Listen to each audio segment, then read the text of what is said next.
You're listening to Heritage Radio Network.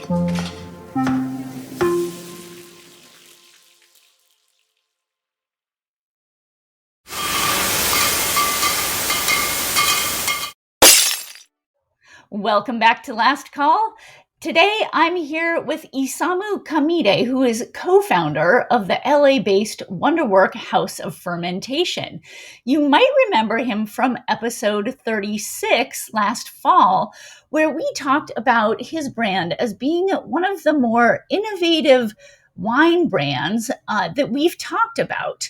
You know, Wonderwerk has created some new products that have been real hits with Gen Z and millennial audiences, including Lightwork, which is a line of 7% alcohol sparkling wines that are flavored with yuzu, hibiscus, and lemons. And those have been a huge hit. I see them on the retail shelves in my shop down the street. And then also one of the ones I love is Marinara. It's a lively red with a label that shows a big bowl of pasta on it. So you know this is what you're supposed to eat with what you've purchased to drink. And that's been really an interesting place for this brand to play in, essentially trying to engage with younger consumers and helping them understand where products fit into their lives. They've had a ton of success, and I wanted to invite Issamu on again today to give us an update. So Issamu, thanks so much for coming on. Thanks for having me again. Yay. So give me an update. What's been happening since we talked last fall? Since last fall, we've added about 4 new markets, 4 new states. We're working on adding another 2, so maybe this year we'll bring the total up to 6. The tariffs and everything have sort of thrown everybody for a loop when it comes to planning. But for us, we're up 30% versus prior period last year, which is really great to see, and that's really buoyed by our growing partnership with Whole Foods. So we're launching this spring one of our SKUs, Big Orange, which is a 1 liter orange wine, and about 176 Whole Foods nationwide, and looking to expand that going forward next year. We started pitching a couple other wines, hopefully to be accepted in the September reset. But we think expanding what we're trying to do into grocery retail is going to be like a big big push for us in the future, and also really help get the brand out there and get the products out there on more shelves in front of more consumers. So that's we're eyeing going over $1 million this year. We're gonna sort of trim down our portfolio, dial in a couple things. We like to experiment and see what works, and things that work we scale up as fast as we can, vintage to vintage. And Lightwork was one of those. We took a shot in the dark and thought, okay, low ABV, flavored, a lot of wine people looked at it with, a puzzled look, like, is this wine? What is this? Some people got it instantly. One of the things we noticed was variation and receptivity to flavor across the country, so we have a pink lemonade flavor that tastes and looks like pink lemonade. And not surprisingly, very successful in the Southeast and the Northeast, where people maybe have grown up with that Crystal Light, that sort of nostalgic, beverage in the summertime or something like this. But also yuzu being such a popular flavor right now, across the board, universal interest in that. And so we're going to keep experimenting on, innovations in wine and making sure that, what we're able to do, we're able to scale, we're able to dial in the production, and we're able to get in front of more people.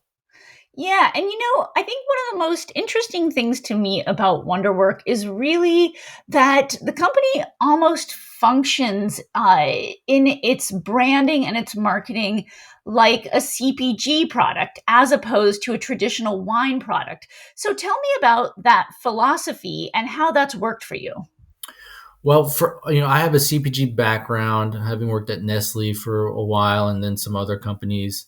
But I feel like when we approached wine, we initially started to play the game as everybody else has played it for probably the last 15 to 20 years, which was, a smaller footprint, smaller case volume, more artistic, more craftsmanship oriented. But we didn't really see the opportunity there. So we started to play around more. And when we started to play around more, we started to basically, in the world of CPG, right, is like listen to the consumer. So instead of being, obsessed with being the craftsman and the winemaker and sharing our art with the world, which we think a lot of people have the right to do, for us, it was, what does the consumer want? What are they looking for? What are we missing in what we're making? And how we're talking about things, how we're designing things. So we started to take that approach, and it's worked out really well for us. And then we started to think even a little bit more. If you go back in time, right, in the 70s and 80s, there were national TV ads for wine brands. Riunides, Bartles and James. Wine was a CPG product in the past, just as it was with beer and spirits. But we've completely ceded the ground to other beverages and to beer and spirits as a sort of national product that people can, or national beverage or something like this, that people can enjoy. We've really became almost too inverted. It's almost too obsessed with just wine and the wine world and Psalms and this sort of stuff. And we forgot the consumer. So I think for our approach, it's how do we talk about wine in a new way? How do we talk about it in a way that's approachable? So like we just launched another 1 liter SKU called Big Juicy. And on the front of that, instead of talking about appellation or AVAs or tasting notes, like, when we were kicking it around, we're like, when was the last time anybody under the age of, anybody, 25, 30, 35-year-old knows what a red currant looks like and tastes like, but Sure. that's a phrase in wine that we toss around all the time as a tasting note. So I just said, let's just say, big, bursting with fruity flavor, the same language used in candy or something like this, that because it's a really young, fresh, low alcohol, fruity wine. And it's, if somebody picks that up and they're not familiar with wine, they go bursting with fruity flavor. Maybe I'll like this. Yeah, exactly. I like Skittles and I like all this other stuff. So just taking that sort of approach is, been really beneficial to us and helped us sort of, spread our wings and widen the consumer base a little bit. Yeah. And, if our listeners are interested in kind of seeing your approach in action, are there particular products or, even social media campaigns that you would recommend that they look at to really start to understand how you're putting this into practice with some tangible examples? Yeah, I mean, go to our social media. Our Instagram is, we do recaps of all the events that we do, whether we're doing events in New York or San Francisco. We just did the Just Like Heaven Festival in LA with Golden Voice, where we had our own sort of wine cart, and we were, showcasing 2 new releases to the audience there. I mean, the whole place is just full of 25 to 45-year-olds going to see some of the best bands in indie pop. And like that sort of approach for us is what's really working, which is, think about the consumer, go to where they are, activate where they are, showcase what you have. Liquid to lips always works really well. But, that's sort of where we do a lot of our recaps online and things like this. But we're starting to expand that direction a little bit more. We've been really focused on production and inventory and meeting demand. And now I think we're going to start shifting gears more into, marketing and this sort of stuff.